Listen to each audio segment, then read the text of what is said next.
السلام علیکم ورحمۃ اللہ وبرکاتہ۔ دوستو، آپ نے سنا ہوگا کہ جلدی نہیں کرنا چاہیے، جلدی کا کام شیطان کا ہوتا ہے۔ لیکن 6 کام ایسے ہیں دوستو جن میں جلدی کرنا سنت ہے۔ وہ 6 کام کون کون سے ہیں دوستو؟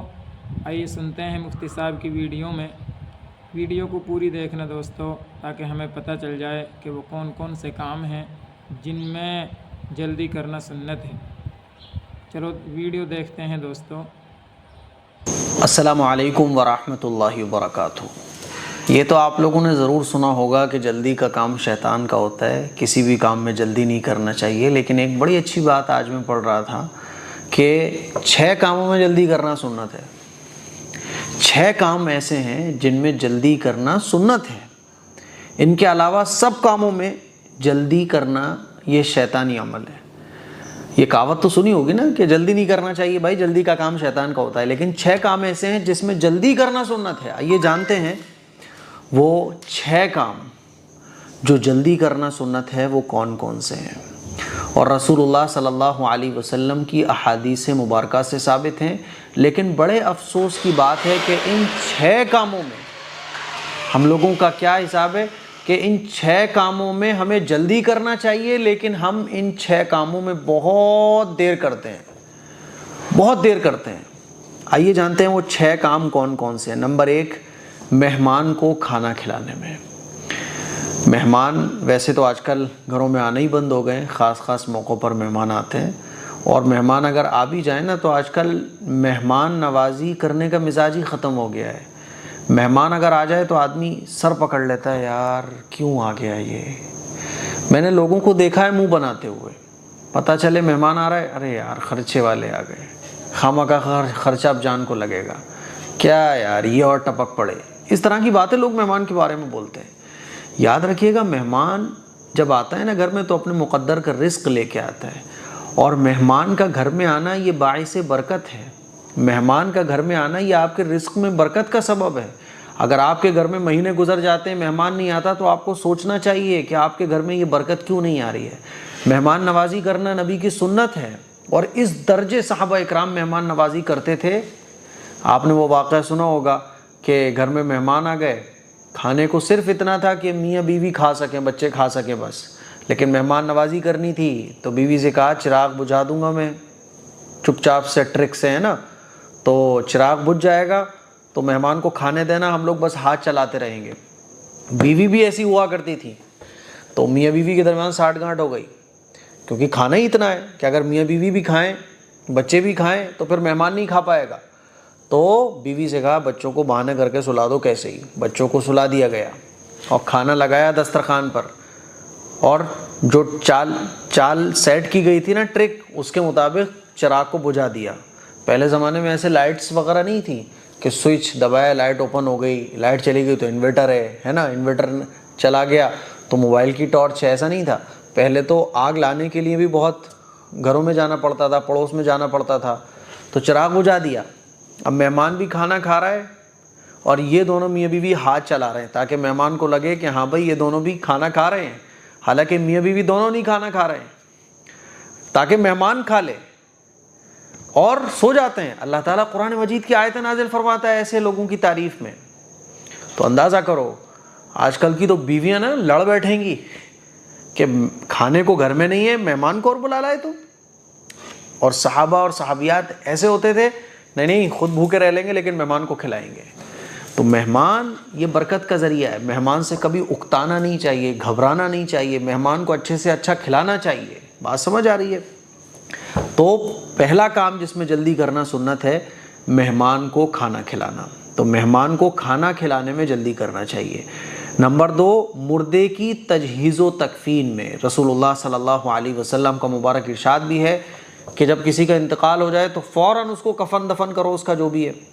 تو مردے کی تجہیز و تکفین میں جلدی کرنا چاہیے، اس میں تاخیر نہیں کرنا چاہیے۔ موبائل سائلنٹ پہ ہی لگا دو تاکہ کال وغیرہ دقت ہی نہ دیں، سارا فلو خراب کر دیتے ہیں یہ لوگ۔ تو مردے کی تجہیز و تکفین میں جلدی کرنا چاہیے۔ آج کل کیا ہوتا ہے، کسی کا انتقال ہوا، چاچا آ رہے ہیں ممبئی سے، 20 گھنٹے بعد وہ آ پائیں گے، دوسرے رشتہ دار وہاں سے آ رہے ہیں، کوئی لندن سے آ رہا ہے، کوئی کہیں سے آ رہا ہے. بعض دفعہ رشتہ داروں کے آنے میں اتنا ٹائم لگ جاتا ہے کہ مردے کو باقاعدہ مشین میں رکھا جاتا ہے، برف لگا کے رکھا جاتا ہے، وہ بھی رشتہ دار آ جائے، یہ بھی رشتہ دار آ جائے. باڈی میں بدبو بھی آنے لگتی ہے، بعض دفعہ چہرے کی شکل بگڑ جاتی ہے. 2 دن تک لوگ اب مردے کو رکھتے ہیں. سارے رشتہ دار آ جائیں گے، کیا کریں گے بھائی رشتہ دار آ کے؟ مردے کو کفن دفن کرنے میں بہت جلدی کرنا چاہیے. رشتہ دار آگے کوئی کیا کرے گا؟ یہ سنت کے خلاف ہے. مردے کی تجہیز و تکفین میں جلدی کرنا یہ سنت ہے. کسی کا انتقال ہو جائے فٹاک سے جلدی سے آپ کفن دفن کا انتظام کرو. ہمارے سسر صاحب کا جب انتقال ہوا تو ہمارے سالے صاحب کا کال آیا، مفتی صاحب کفن دفن کب ہونا ہے؟ میں نے کہا جتنی جلدی ہو سکے. تو میں فیروز آباد سے نکلا تھا عصر کی نماز میں، اور ان کا انتقال بھی وہی ہوا تھا 3-4 بجے.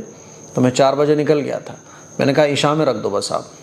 عشاء میں ہم نے ان کو عشاء کی نماز کے بعد ان کا نماز جنازہ پڑھائی میں نے، اور فوراً دفن کر دیا. بعض رشتہ داروں کو اعتراض بھی ہوا کہ ارے ہم نہیں آ پائیں گے، فجر میں کرنا چاہیے تھا، یہ کرنا چاہیے تھا، وہ کرنا چاہیے تھا. کسی کی مت سنو. اگر بیٹا بھی ہے نا اور آنے میں 1 دن لگ رہا ہے تو بھائی بیٹا آ کے کیا کرے گا؟ آپ لوگوں کو یہ سمجھنا چاہیے کہ مردے کی تجہیز و تکفین میں جلدی کرنا یہ سنت ہے. ہمیں یہ دیکھنا ہے کہ سنت پر عمل کتنی جلدی ہو رہا ہے. سنت پر عمل کرنے کی ہمیں فکر کرنا چاہیے. اور مردے سے اگر محبت ہے نا تو اس محبت کا تقاضا یہ ہے کہ مردے کو جلد از جلد دفن کر دو. کیونکہ مردہ اگر نیک ہوتا ہے نا تو وہ خود کہتا ہے کہ مجھے جلد از جلد قبر میں لے کے جاؤ، جلدی سے مجھے دفن کرو، جلدی سے میرے نئے گھر میں مجھے شفٹ کرو. لیکن ہم لوگ جو ہے نا مردے کو رکھے ہوئے ہوتے ہیں. تو یہ غلط طریقہ ہے. مردے کی تجہیز و تکفین میں جلدی کرنا چاہیے. نمبر 3، لڑکی کی شادی کرنے میں حضور علیہ الصلوۃ والسلام کا مبارک ارشاد ہے کہ لڑکی جب بالغ ہو جائے تو اور رشتہ ملے تو فوراً نکاح کر دو. بس لڑکی کی شادی میں جلدی کرنا چاہیے. آج کل جو ہے نا 35 40 سال کی عمر ہو رہی ہے، ماں باپ کو فکر ہی نہیں ہے، ابھی بچی پڑھ رہی ہے، ابھی یہ کر رہی ہے، ابھی وہ کر رہی ہے. اور اس وجہ سے جو ہے وہ جوانی میں ہی گناہوں مبتلا لڑکیاں آج کل ہو جاتی ہیں. تو لڑکی کی شادی کرنے میں جلدی کرنا سنت ہے. نمبر 4، قرض ادا کرنے میں. قرض ادا کرنے میں جلدی کرو. ایسا نہ ہو کہ قرض ادا کیے بغیر تم اس دنیا سے رخصت ہو جاؤ. اگر اللہ نے تمہیں اتنا دے رکھا ہے کہ تم قرضہ ادا کر سکتے ہو تو اس میں ٹالا مٹولی مت کرو بالکل بھی. آج کل جو ہے نا وہ لوگوں کو ٹالنے کی عادت ہے. پیسہ ہے، قرض ادا کر سکتے ہیں لیکن ادا نہیں کریں گے کیونکہ دینے کا ارادہ ہی نہیں ہے. اس نیت سے بیٹھے ہوئے ہیں کہ کیسے ہی اس کا مال میں ہڑپ لوں. تو آج کل جو ہے نا کسی کو قرضہ دے دو تو وہ آپ کو دکھنا ہی بند ہو جائے گا، پھر آپ کو نظر ہی نہیں آئے گا. تو قرضہ ادا کرنے میں جلدی کرنا چاہیے. نمبر 5، گناہ سے توبہ کرنے میں. گناہ ہو جائے توبہ کرو فوراً. گناہ چاہے جان بوجھ کر ہو یا انجانے میں ہو فوراً توبہ کرو.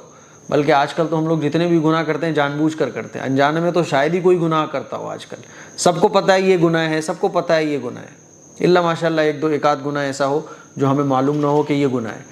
ورنہ ہم لوگ 99% لوگ جو ہے نا وہ گناہ جو کرتے ہیں جان کر ہی کرتے ہیں. آپ کو پتہ ہے یہ گناہ ہے پھر بھی آپ اگر کر رہے ہو نا تب بھی توبہ کر لو. فلم دیکھ کر آئے توبہ کر لو، اللہ اب نہیں دیکھوں گا میں. توبہ کرنے کی عادت بناؤ. توبہ کرنا گناہ کرنے کے بعد یہ بہت بڑی نیکی ہے.